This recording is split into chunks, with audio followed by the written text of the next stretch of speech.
Hi und herzlich willkommen zu einem Stand der Dinge Video.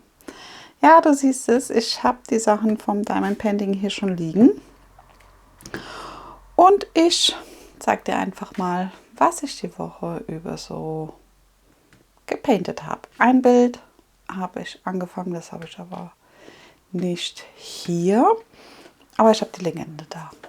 Von daher dachte ich, ist das vielleicht auch ausreichend, wenn ich dir das zeige. Ja, dann starte ich als allererstes auch mit dem Bild. Ich habe dieses Bild hier gestartet.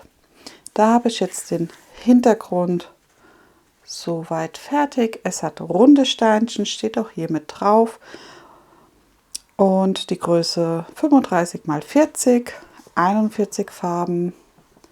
Und wie gesagt, den Hintergrund habe ich jetzt weitestgehend, da ist noch nicht alles gemacht, aber weitestgehend habe ich den gepaintet. Ja, mal schauen, ob ich das dann die kommende Woche noch fertig bekomme. Ja, ist ja nicht so groß, obwohl ich finde die Größe super. Ja, dann habe ich hier noch stehen die Mini-Bilder von Diapop. Da habe ich die Woche den Fuchs gepaintet. Diese kleinen Bilderchen hat sie jetzt auch wieder auf Lager, soweit wie ich gesehen habe. Zumindest hatte ich dann eine E-Mail bekommen, dass das wieder da ist. Also, falls dich die Bilder interessieren, kannst du da gerne mal schauen gehen. Du bekommst bei dem Set 2 Sticker-Legenden mit dazu und ich glaube das Washi-Tape und das alles, das war, also Washi-Tape war auch mit dabei. Der Wachs hier jetzt nicht, der Stift auch nicht, nur das habe ich hier drin liegen, weil ich mir gern die Dose so einfach mitnehme. Ja, hoch. Ist noch der ganze Stäbel hier drin. Das ist das Schäfchen, das habe ich aber nicht die Woche gepaintet, das war schon mal. Ja, und da hast du lauter so hübsche, süße Tiermotive zum Painten. Da ist Fairy Dust und AB Steinchen als Sondersteinchen mit dabei. Und ja, lassen sich sehr schön painten. Ich glaube, die Größe, die Paintingfläche ist 10 auf 10.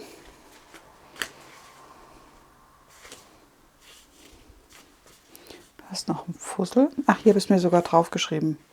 Im März. Ja. Genau.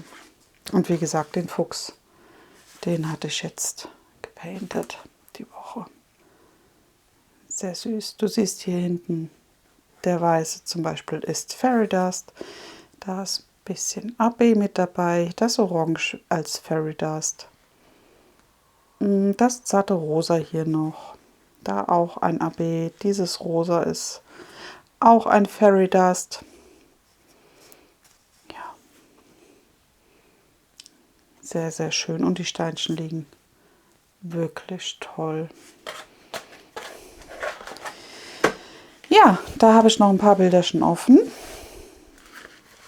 Ich weiß jetzt gar nicht, wie viele. 2, 4, 6 Stück. Und ich glaube, das waren auch 12 Bilder. Ich bin mir jetzt aber gerade ein bisschen unsicher, aber ich glaube, das waren 12. Aber nagel mich nicht fest. Ich vermute es nur. Müsste ich jetzt nachschauen. Ja. Die painte ich aus Zip-Tüten in dieser Organisationseinheit. Ist ganz gut, finde ich jetzt. Damit komme ich ganz gut zurecht.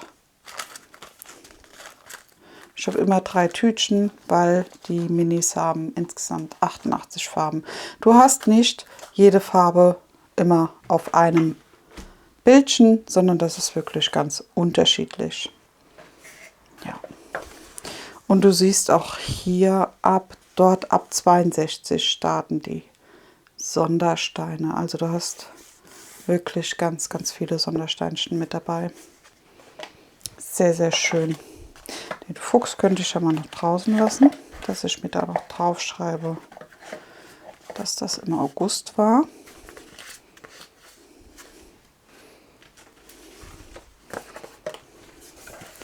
Und dann stelle ich das gerade mal rüber. Ja, dann hatte ich noch gepainted, hält, an meinem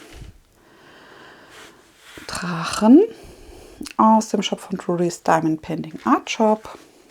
Und zwar den Sleeping Lotus Drachen. Da fehlt mir immer noch das eine Fältchen vom Urlaub. Und heute ist bei mir Samstag. Heute ist eigentlich auch noch ein Fältchen dran. Aber ich weiß noch nicht welches. Entweder habe ich es in der Gruppe überlesen oder es ist noch gar nicht genannt worden. Ja, mal gucken. Vielleicht gehe ich dann auch einfach hin heute Abend und painte dieses Feld. Aber ich denke mal, bis heute Abend ist die Nummer draußen. Ja, hier unten siehst du, der Boden ist schon fast fertig. Da fehlen noch 3 Felder. Aber das hier sieht schon wirklich, wirklich toll aus. Ich finde auch hier die Sparte, wo die Steinchen schon liegen, wirklich super. Das kommt so schön raus. Dann mal am Rand habe ich noch Felderchen gehabt bei mir. Hier oben am Drachen. Und einmal hier am Himmel. Ja, sehr, sehr schön. Ich finde auch die Sondersteinchen sind sehr schön eingesetzt. Das kommt super raus. Ja. Hier unten ist der mit diesem Goldglitzer mit drin.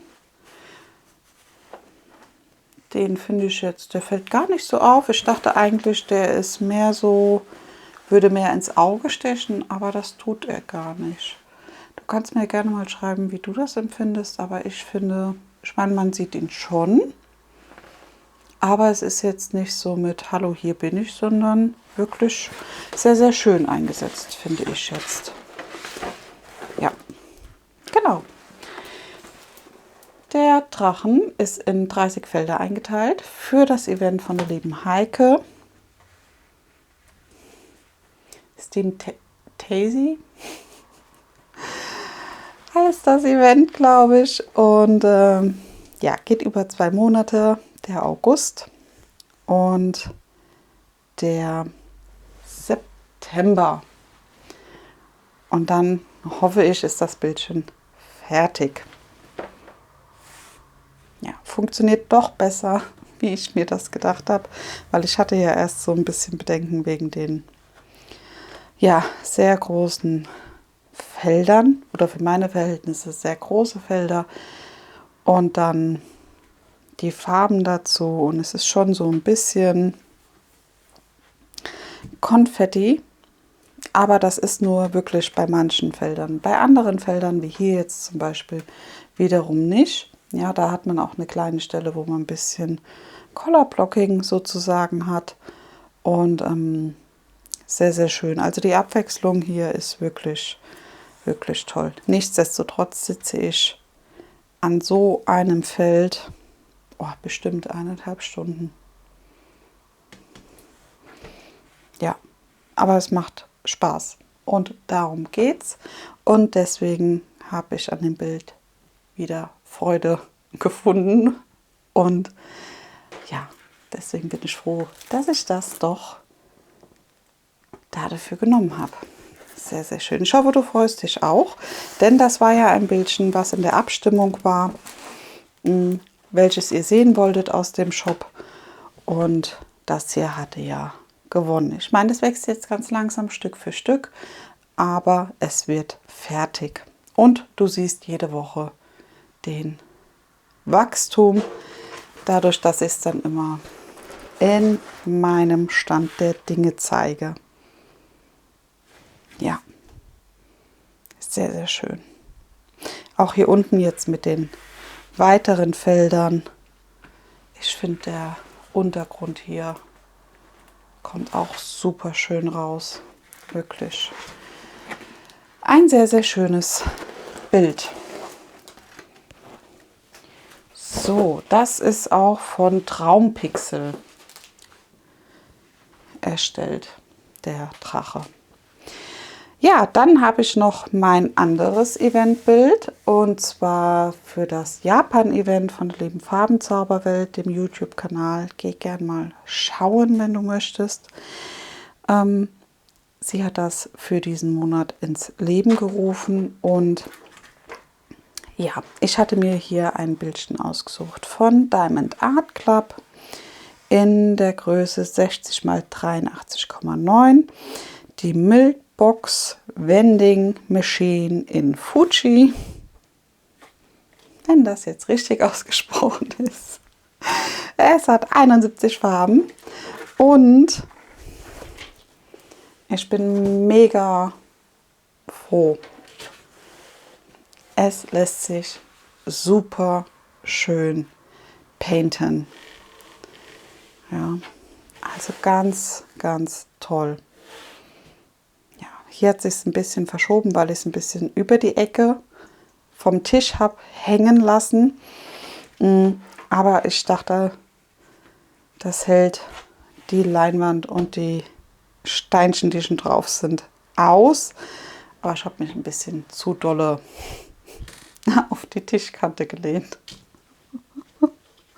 Also ich habe so halb über dem Tisch noch drüber gehongen. Ja, aber ich habe es wieder hinbekommen. Es ist okay, nicht schlimm. Aus Fehlern lernt man, von daher, ja. Ja, ich habe hier das eine Stückchen ja letzte Woche mit dir vielleicht gestartet, wenn du es gesehen hast. Und dazu kam jetzt noch diese Felderchen dazu. So siehst du es, glaube ich, jetzt besser. Achtung!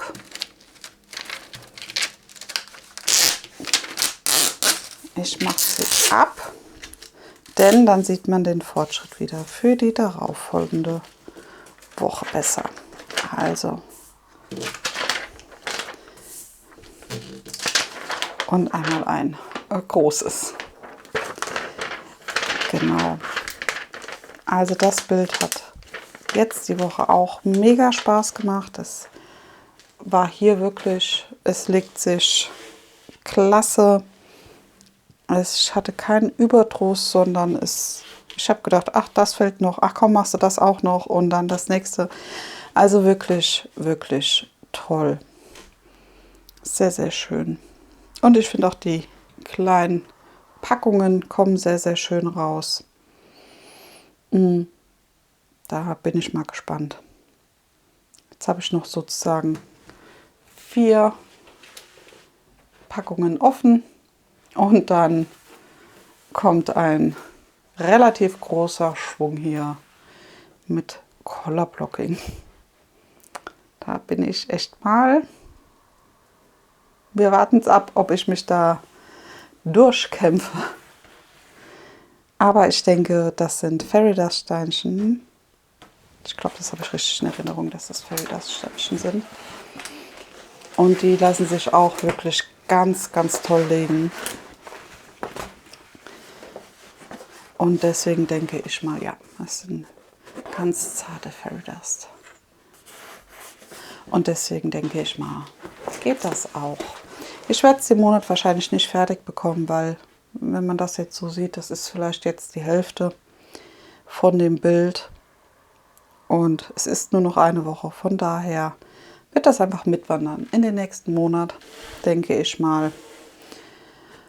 Aber ist auch nicht schlimm, denn ich finde, für die Größe von fast 84 cm in der Länge ist das schon ganz gut. Ja, und ich painte ja nicht nur an dem Bild, sondern auch an den anderen.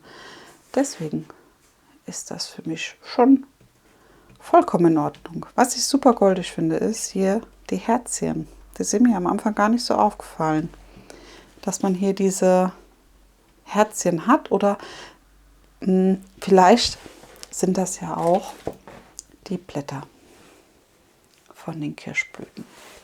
Das kann natürlich auch sein. Ja, das Bildchen habe ich die Woche auch gepaintet oder auch auf dem Tisch gehabt zum Painten. So, und dann hatte ich ja noch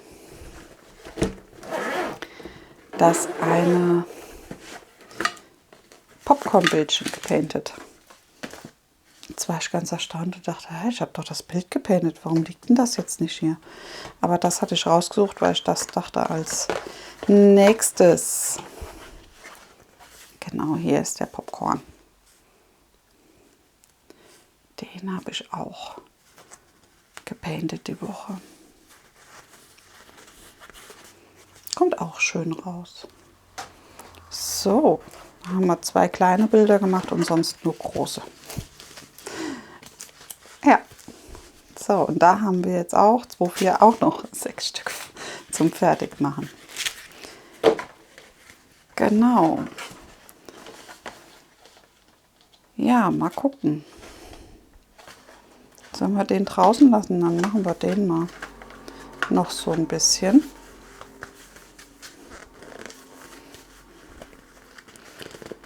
Ich denke, das ist vielleicht ganz gut. Dann erzähle ich dir noch so ein bisschen von der Woche. Und dann schauen wir einfach mal, was es noch so gibt, kommt und sein wird. Ich lege noch gerade das andere Bild hier rüber. Und dann painten wir noch ein bisschen zusammen. So.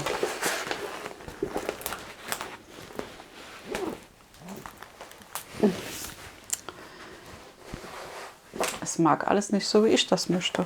Manchmal ist das so. Ja.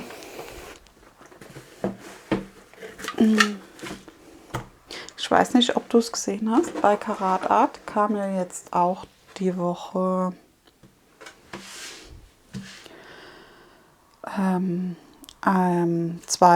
ich würde sagen 2 Adventskalender sind das dann, oder? Weil es ist ja einmal ein Adventskalender mit Mini-Bildern und einmal ein Adventskalender mit einem großen Bild oder relativ großen Bild. Und die waren ja wirklich super schnell ausverkauft. Ich war ja Donnerstag auf der Arbeit und habe das dann gesehen, dass die Sachen sozusagen zur Verfügung standen, aber auf der Arbeit, ich weiß nicht, wie du da eingestellt bist, aber da ja, kaufe ich nichts. Arbeit ist Arbeit und deswegen war das für mich, kam das nicht in Betracht. Und als ich dann daheim war, war ja alles, das war ja ratzfatz ausverkauft. Ja, und da war schon ein kleines bisschen traurig, weil auf den Kalender, der hat mir letztes Jahr auch so gut gefallen, habe ich mich schon gefreut. Und deswegen fand ich es super. Gestern Abend habe ich eine Mail noch bekommen, dass der Kalender oder die Kalender nochmal zur Verfügung stehen, aber halt sozusagen als Nachbestellung. Also die kommen dann im, ich glaube, November.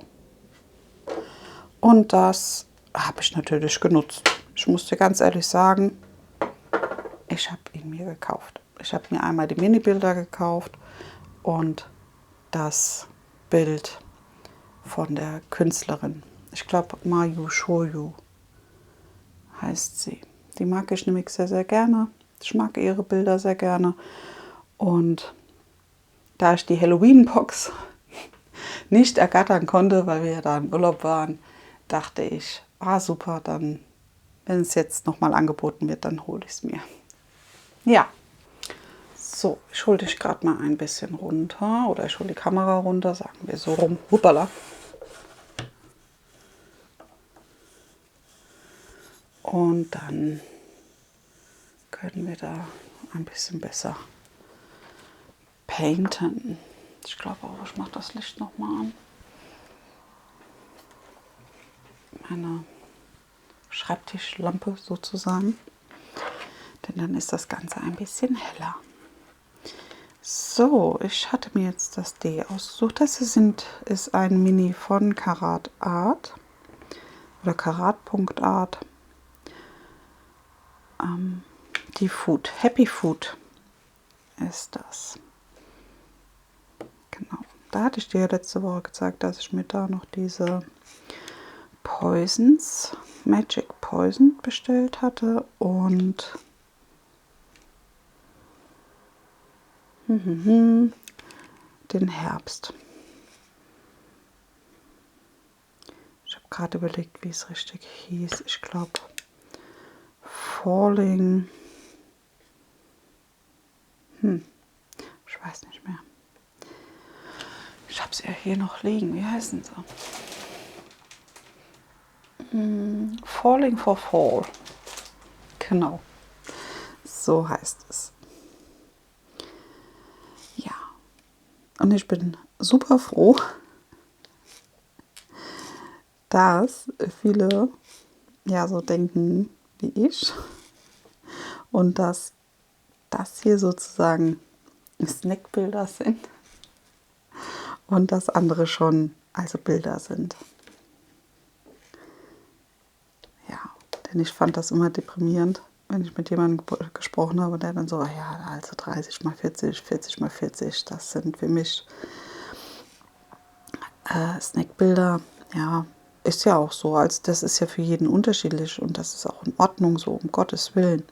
Ja, aber für mich sind das halt schon Großbilder, weil ich kriege die nicht an einem Tag gepainted. Und ich finde so ein Snack, das heißt ja was Kleines für zwischendurch eigentlich. Und ja, mit denen hier schaffe ich das. Also da habe ich dann auch an einem Tag den Erfolg sozusagen, wenn man das so ausdrücken möchte. Genau. So, ich höre gerade,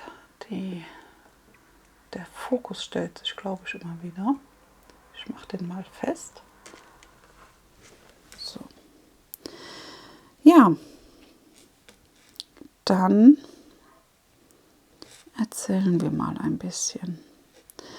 Ich weiß gar nicht so genau, was ich erzählen soll, weil bei uns war die Woche schon recht voll, muss ich doch ehrlich sagen.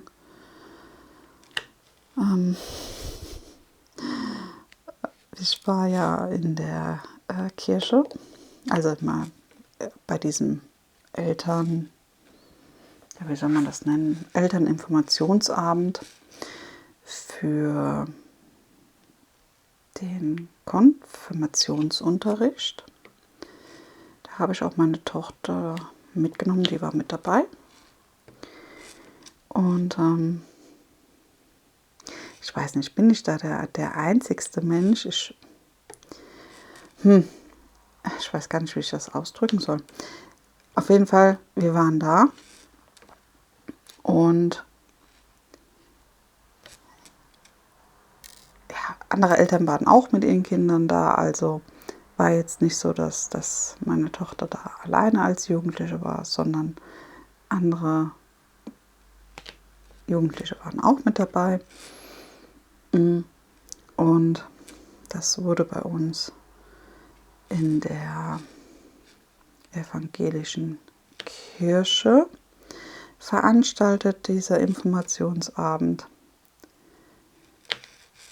ja,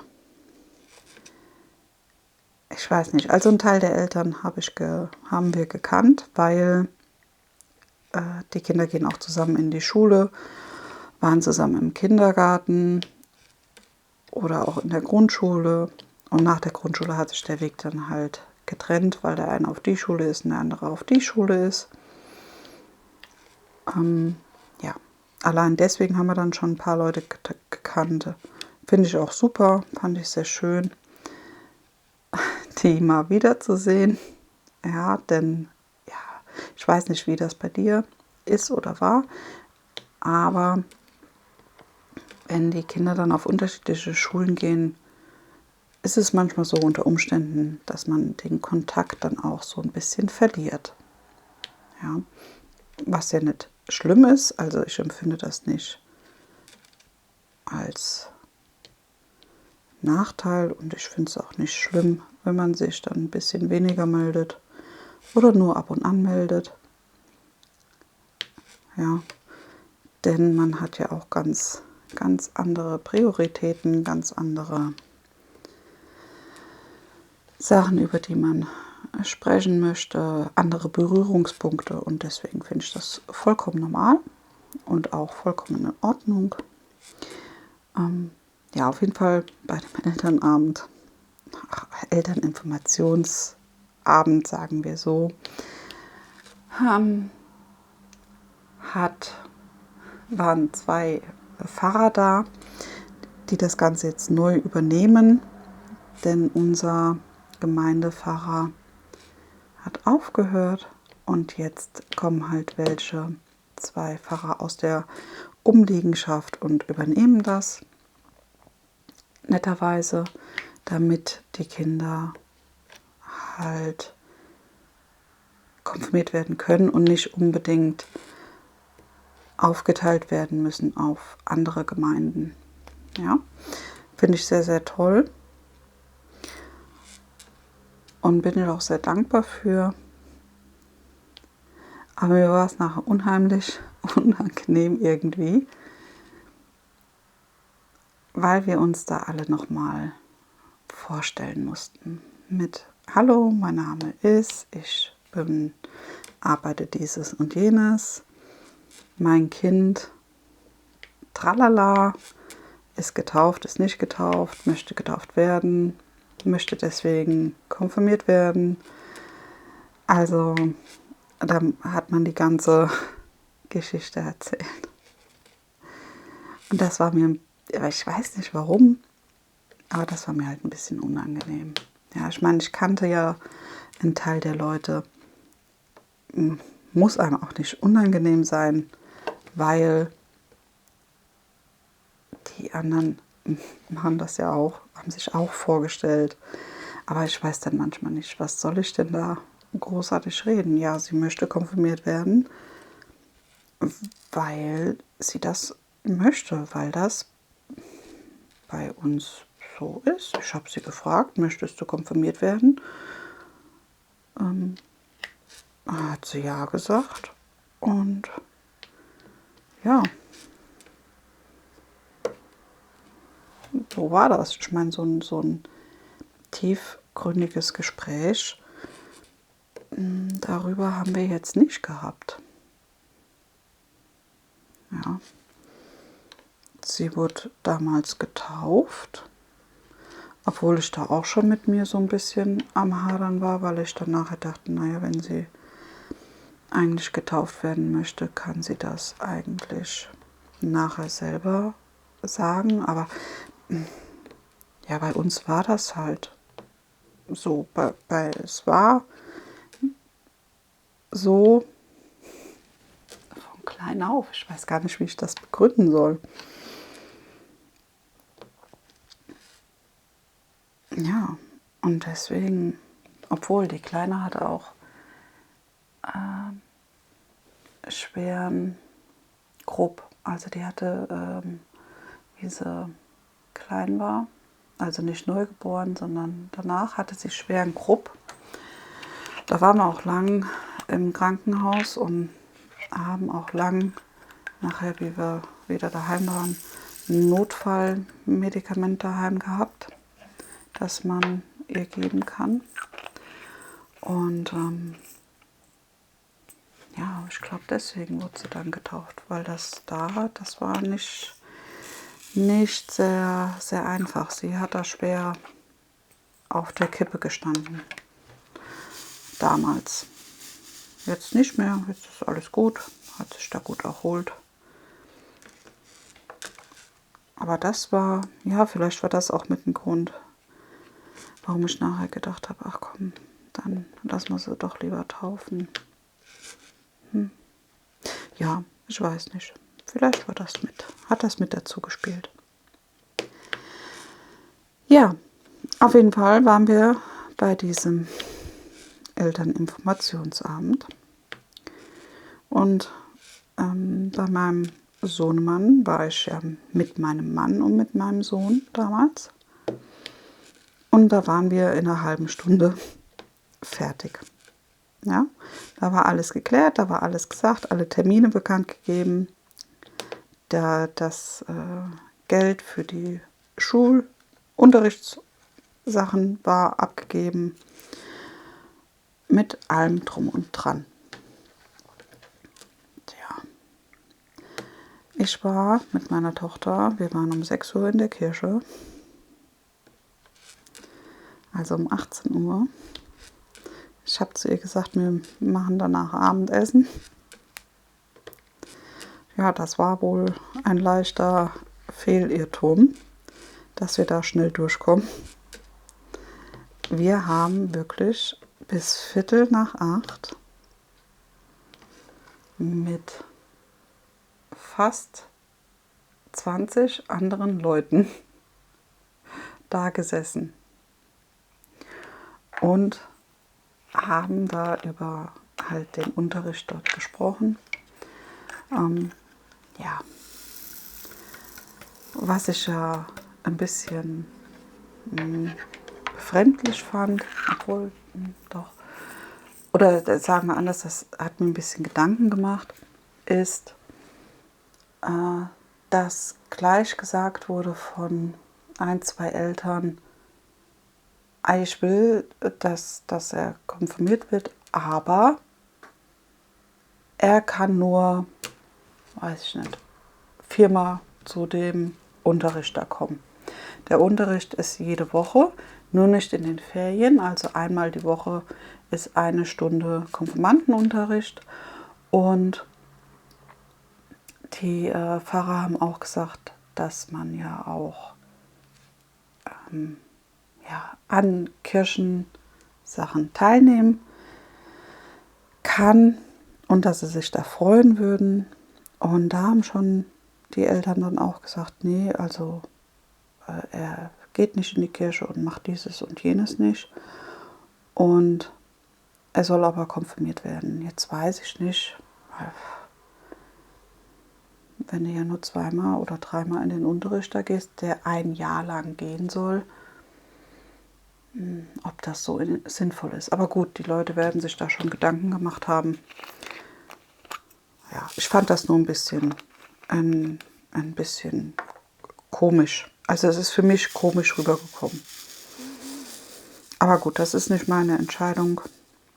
Es ist nicht mein Kind. Nur ich finde, wenn man sich irgendwo anmeldet, egal wo, ob in einer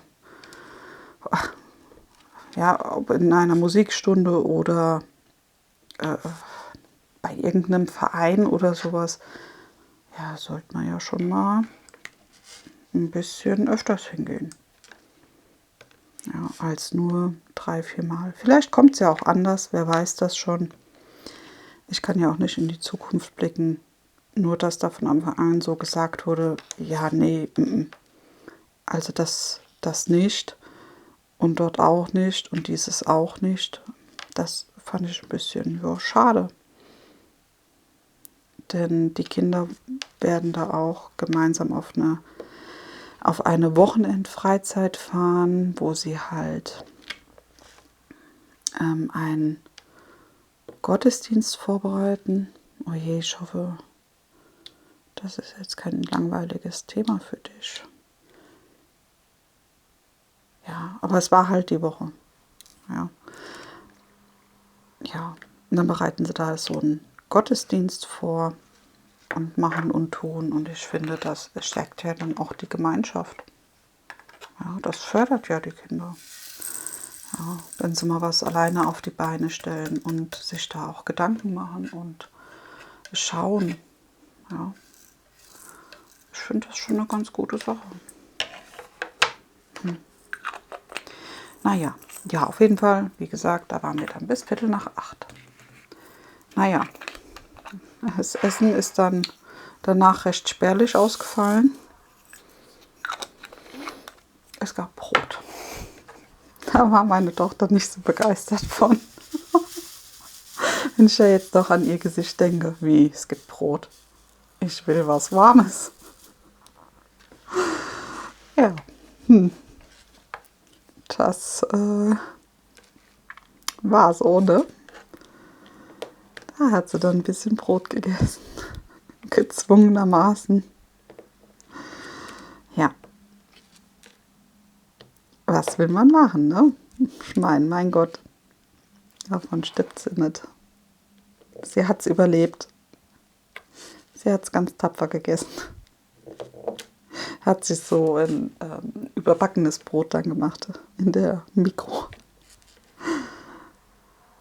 Ich weiß gar nicht, wie nennt man die denn noch? Strammer Max? Nennt man das so? Also, sie hat sich, was hat sie denn drauf gemacht? So ein Streichkäse, Kochschinken, ein Zwiebelchen hat sie sich drauf gemacht und dann Käse drauf und dann ab in die Mikro. Und dann habe ich noch Spiegelei gemacht. Ja, war ja fast warm. Also das Ei war ja vom Herd sozusagen. Ja, so ist das. Da gab es eine schnelle Küche, so nach dem Motto. Ja, so, und dann startet ab nächster Woche ihr Konfirmationsunterricht. Ich fand es sehr, sehr schön, dass die Pfarrer gefragt haben, wer mit wem in eine Gruppe möchte. Das war eine ganz tolle Sache, weil die Kinder konnten dann selber schauen und sagen, ja, da möchte ich rein. Man hat ja auch manchmal jemanden, mit dem man nicht so gut kann. Und da haben die Kinder auch wirklich drauf geachtet, zumindest die, wo da waren, dass sie sich da ohne viel Mucken geeinigt haben. Das fand ich wirklich klasse. Hätte ich gar nicht gedacht, in dem Alter. Dass das da so strukturiert und klar bei denen abläuft. Haben sie gut gemacht. Ja. Ja, das war unser Dienstag. Das ist schon, ja, war ein langer Tag, war ein anstrengender Tag. Wenn man dann auch so viel hört und aufpassen muss und achten muss. Das ist auch für die Kinder gar nicht so ohne. Genau. Aber gut, ist geschafft, ist erledigt. Passt soweit. Ja. Und das Video, ich mache das heute schon. Ich habe heute, wie gesagt, heute ist bei mir erst Samstag. Aber trotzdem nehme ich den Stand der Dinge heute schon auf, weil morgen am Sonntag sind wir super fleißig und helfen der Verwandtschaft beim Hausrenovierung. Also das heißt, wir machen das Schlafzimmer, der Boden kommt raus und also da ist Teppichboden wohl drin und dann machen wir da einen neuen Boden rein. Und ich weiß gar nicht, was noch so alles dann da ansteht, aber das wird dann unser Sonntag sein. Ein fleißiger Sonntag. Und das wird bestimmt lustig. Ich mag sowas immer ganz gerne. Da hat man immer Gespräch, man hat viel zu lachen. Und eigentlich ist es bei mir so immer gute Laune. Ja, und dann muss ich noch gucken, ob ich morgen dann überhaupt noch koche oder ob wir da vielleicht was zusammen alle essen. Das weiß ich nämlich nicht, denn ich habe nicht gefragt. Also ich denke mal, so Snacks und sowas werden da schon sein. Aber ob es da so nach dem Motto richtig noch was zu essen gibt, das weiß ich jetzt nicht. Mal schauen, da lassen wir uns überraschen. Und wenn ich morgen kochen sollte, werde ich selbstgemachte Lasagne machen. Weil ich habe noch Hackfleisch und dann mache ich das schnell, wenn wir daheim sind. Und die geht ja auch relativ zügig. Also ich finde Lasagne, da ich sie ohne diese Bechamelsoße mache, geht recht schnell und zügig. Das finde ich auch ein schnelles, gutes Essen eigentlich. Mag jeder von uns. Und dann, ja, passt das. Ja. Und was ich jetzt noch nachher gleich koche, muss ich noch gucken. Ich werde wahrscheinlich aus dem Garten Gurke holen und schon mal Gurkensalat anfangen dann. Also Gurkensalat gibt es dann. Und was noch? Ich habe noch Paprika. Ich könnte Zwiebeln und Paprika anbraten. Und Nudeln und Ei drüber machen. Weil Nudeln habe ich noch so eine kleine Litertüte. Die sind schon gekocht von gestern. Ich schiebe mir so Sachen dann halt immer auf und verwerte das dann auch noch. Weil mir ist das dann zum Schade zum Wegwerfen, muss ich ja ehrlich gestehen. Das, ja, ich glaube, das machen wir so ein bisschen. So, ein bisschen Resteverwertung, so nach dem Motto. Wie machst du das? Bist du jemand, der halt auch dann nochmal guckt mit seinen Resten vom Vortag? Oder kriegst du es hin, dass es dann genauso abgestimmt gekocht ist, wie ihr das esst? Weil das fällt mir immer recht schwer, denn manchmal essen die Kinder so und manchmal essen sie so. Ja. Obwohl es dasselbe Essen ist. An einem Tag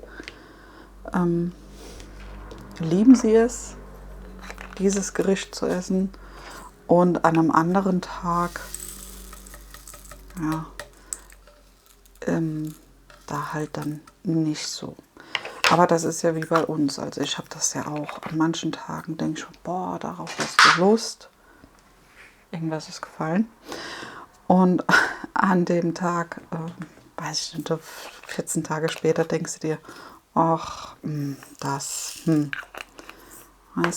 Und ja, und so geht's bei den Kindern halt auch. Und ja, deswegen ist das manchmal ein bisschen schwierig zu wissen, ob sie das dann mögen essen und wie viel sie davon essen. Und dann bleiben halt auch mal Reste übrig und Nudeln, Kartoffeln und das alles, das hebe ich halt auf und gucke dann für den nächsten Tag, was man daraus noch machen kann. Ja. Meistens habe ich ja so einen Plan vom Kochen, was ich koche, wie viel ich koche. Also nicht wie viel, sondern was ich koche, welches Gericht ich koche. Und das hilft mir persönlich sehr, sehr viel, weil ich dann auch nicht im Geschäft rumstehe, oh mein Gott, was muss ich kaufen. Ja, an manchen Tagen oder anders, an manchen Wochen plane ich das Essen nicht. Und das sind dann für mich irgendwie gefühlt stressige Wochen, weil ich immer denke, was kochst du heute, was kochst du heute, was kochst du heute. Ja. Und wenn wir planen, dann ist es immer so, dass halt jeder sagt, was er gern gekocht haben wollte. Und dann versuche ich das auch umzusetzen. Und das erleichtert mir persönlich die Sache schon sehr. Ja. Das ist schon eine feine Sache.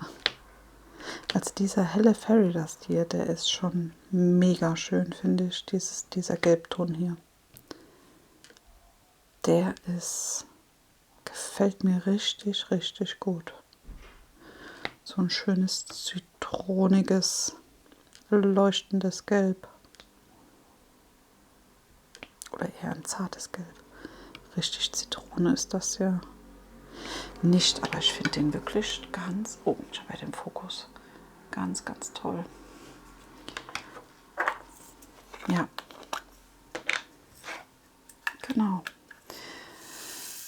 Ja, wie war denn deine Woche? Ich hoffe, es geht dir gut und deine Woche war super.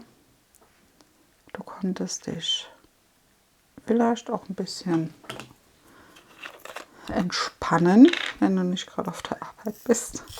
So nach dem Motto. Auf der Arbeit ist man schon immer so ein bisschen, geht mir genauso, so ein bisschen, so ein ganz kleines Mühe angespannt. Ja. Man weiß zwar immer, was kommt, oder meistens weiß man es, nicht immer. Und ja, da ist das immer unterschiedlich bei uns. Momentan, da wir ja ein neues System kriegen, ist alles ein bisschen ungewohnt. Die Schulung dafür war ganz, ganz, ganz, ganz toll. Das hat jeder ein E-Learning-Programm bekommen, wo wir dann machen sollten. Und dann hieß es nachher, ja, aber dieses System, das passt nicht auf unseres. Also wir machen das, was ihr dann bekommt, das ist nochmal so und so. Hä, wie? Aber im E-Learning wird es doch so und so gezeigt. Ja, aber das könnt ihr nicht anwenden. Oh, das war schon mega. Jetzt haben wir uns da einigermaßen durchgewurschtelt. Aber es ist schon lustig. Ja, da sind wir dann da alle auf der Arbeit und jeder probiert sich da irgendwie. Weil mit dem System müssen wir jetzt arbeiten. Da gibt es kein Entweichen. Und jeder wurschtelt da rum und jeder ruft jeden an und kannst du mal kurz gucken kommen? Das ist schon klasse. Ich finde es aber total, darf man ja gar nicht sagen, aber ich finde es halt schön, dass wir da alle gleich sind auf der Arbeit. Also da gibt es keinen, der eine kann das besser wie ich, sondern das ist wirklich, ja, das sind alle, starten bei Null, fertig. Und jeder probiert's und wenn der eine was rausfindet, wo er weiß, oh, das interessiert den anderen und flupp, greift er zum Telefon, ey, komm mal vorbei, ich zeig dir gerade noch schnell was. Ja, das ist wirklich, ist eine schöne Sache. Also da bin ich froh, dass ich in dem Betrieb bin. Da habe ich einen echten Glücksgriff gemacht. Im Gegensatz zu meinen vorigen Arbeitsstellen. Obwohl, nee, da waren nicht alle schlecht. Ich hatte schon bei 1, 2 anderen Arbeitsstellen, wo ich auch wirklich, wirklich zufrieden war. Aber es hat sich halt nicht ergeben. Oder ja, doch ergeben hätte es sich vielleicht schon, aber bei dem einen Betrieb leider kam da erst mein Sohn und dann meine Tochter. Oder nicht leider, also ja, also nicht falsch verstehen. Aber das war dem Betrieb dann, ach nee, wollten sie nicht. Eine Mama mit 2 Kindern. Ja, aber gut, ist auch nicht schlimm. Es war für andere Sachen gut. Und deswegen, da bin ich auch nicht, ich bin nie im Bösen gegangen, sondern wir sind immer, wenn was ist, oder nee, anders, wenn ich gegangen bin, sagen wir so, sind wir im Guten gegangen. Ja, also ich habe das nicht zugelassen, dass da irgendwie Unmut aufgekommen ist. Ich wollte das nicht. Ich wollte immer, wenn ich die Arbeitsstelle gewechselt habe, mit einem guten Gefühl gehen. Und ich denke mal, das habe ich auch geschafft. Und nicht nur für mich mit einem guten Gefühl, sondern auch für meinen alten Arbeitgeber. Ja. Also wir sind da immer im Guten auseinandergegangen. Ja. Von daher bin ich froh. Ja. Und wenn ich vorher nicht bei meinen vorherigen Arbeitgebern gewesen wäre, wer weiß, ob ich jetzt bei diesem wäre. Deswegen ist das schon alles so richtig und gut gelaufen. Das ist eine feine Sache gewesen. Das hat man vielleicht, oder das habe ich früher in der Wechselzeit vielleicht noch nicht so gesehen. Aber jetzt so zurückblickend muss ich sagen, doch, das passt schon alles so. Das war alles okay. Und ich bin froh, dass ich sowas sagen kann, denn ich habe auch schon bei meinen Freunden mitbekommen, wie es ist, wenn das mit dem Arbeitgeber ein bisschen schwieriger ist. Und das wünsche ich keinem. Man muss ja arbeiten. Ja, da kommt keiner drum rum. Ich meine natürlich, außer es sprechen andere Gründe, ja, dass du nicht arbeiten gehen kannst. Und das ist auch völlig in Ordnung dann so. Das soll das jetzt nicht heißen. Also jetzt bitte nicht falsch verstehen. Ja, jeder gibt sein Bestes und das, finde ich, ist dann auch komplett in Ordnung. Ja? Und keiner sucht sich aus, dass er dieses oder jenes oder was hat oder dass das und das dagegen spricht. Das sucht sich keiner aus.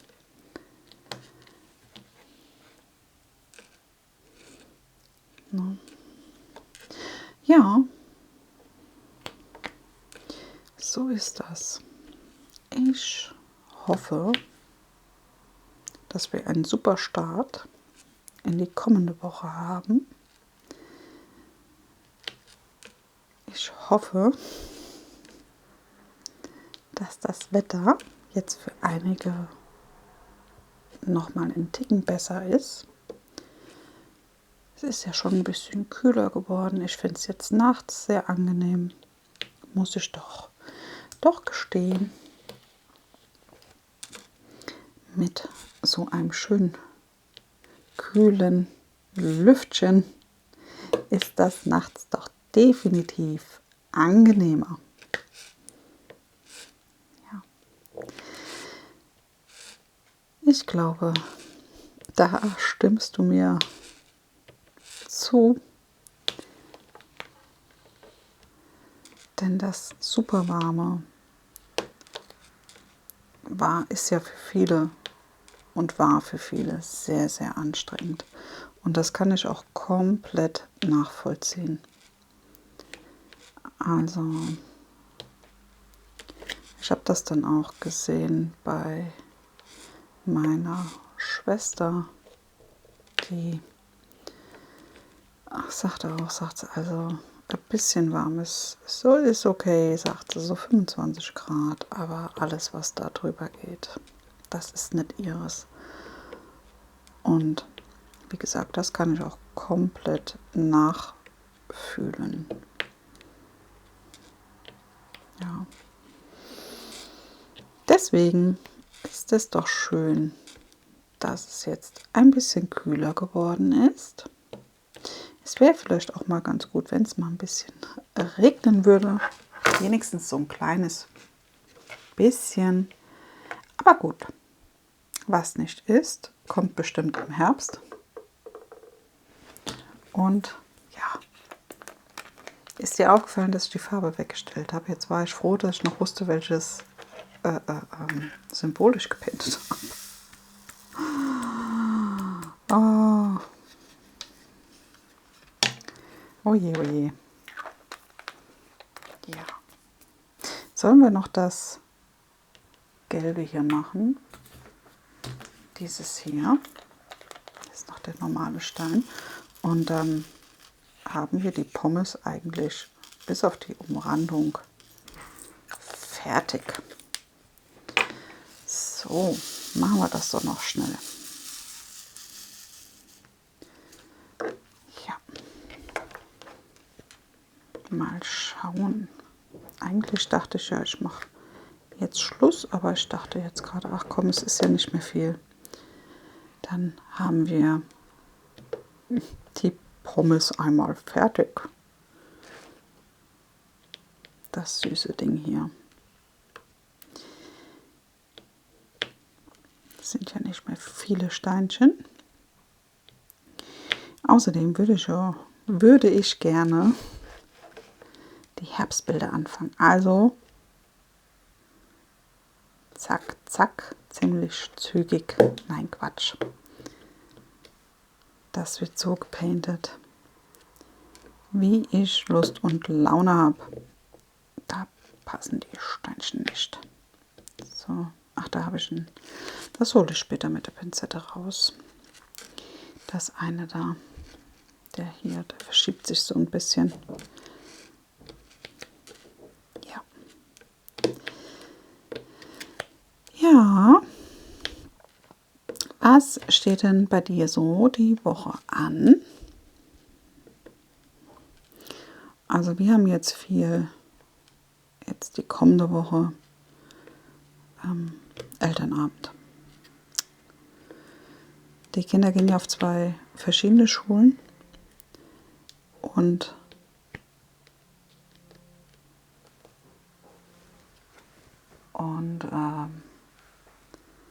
ja, deswegen haben wir da jetzt jeweils an jeder Schule einen Elternabend. Mal schauen, was es da so Neues gibt. Oder ob alles beim Alten bleibt. Das wird man dann sehen, wenn man da ist. Ich hoffe, die sind nicht wieder so spät angesetzt. Also letztes Jahr waren die ja, obwohl, das ist dann auch wieder so ein bisschen blöd gedacht von mir, weil andere Eltern arbeiten ja auch im Schichtdienst.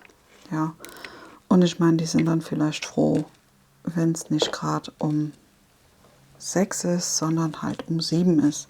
Also von daher ist es eigentlich egal,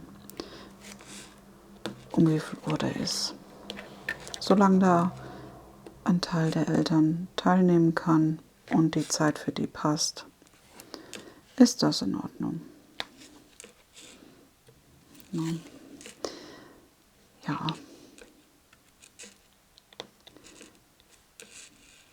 Manchmal, ich wünsche mir dann zwar, dass der halt ein bisschen früher ist, wie 8 Uhr. Also die letzten Elternabende hatten wir um 20 Uhr. Und das fand ich dann schon ein bisschen blöd von der Uhrzeit her. Ja. So, und wenn man dann nur 3, 4 Eltern ist, das waren wir da auch nur, da dachte ich dann, warum kann man das dann nicht einen Ticken früher machen? Ja, da wären wir alle ein bisschen früher daheim gewesen. Ja, naja gut, so ist das halt. Ich hätte ja auch nicht hingehen müssen, aber ich finde sowas immer wichtig, auch um dann mal den Lehrer kennenzulernen, weil die haben bis jetzt immer bei meinen Kindern gewechselt, die Klassenlehrer. Bei mir war das früher so, dass wir relativ durchgängig einen Klassenlehrer hatten, aber ja, bei meinen Kindern ist das nicht. Meine Tochter wird jetzt schon, also die wurden jedes Jahr, wurden die Klassen entweder zusammengelegt oder geteilt. Ja, ja, letztes Jahr wurde zusammengelegt und jetzt das Schuljahr wurde wieder geteilt und jetzt hat sie halt wieder dann einen neuen Klassenlehrer. Ja, da bin ich aber froh, dass die Schule wenigstens sagt, sie achten darauf, dass die Freunde oder die Freundschaften sozusagen, die Cliquen sozusagen, dass die schon, wenn das eine gute Gemeinschaft ist, dass die da zusammenbleiben. Das finde ich immer fand ich schön. Da haben sie auch dieses Jahr drauf geachtet, dass zum Beispiel bei meiner Tochter, dass sie und ihre beste Freundin in einer Klasse sind. Ja, genau. So, hier siehst du die kleine Pommes, hoppala, junge Frau, der Fokus. Entschuldigung. So, jetzt die kleine Pommes. Schon goldig. Ja, so, ich hoffe, dir hat das kleine Video hierzu gefallen, mein kleiner Rückblick von der Woche. Und dann würde ich mich natürlich sehr freuen, wenn du mir ein Däumchen nach oben da lassen würdest. Vielleicht auch einen Kommentar, wenn du möchtest. Und dann bis zum nächsten Mal. Bleib gesund, mach's gut. Tschüss.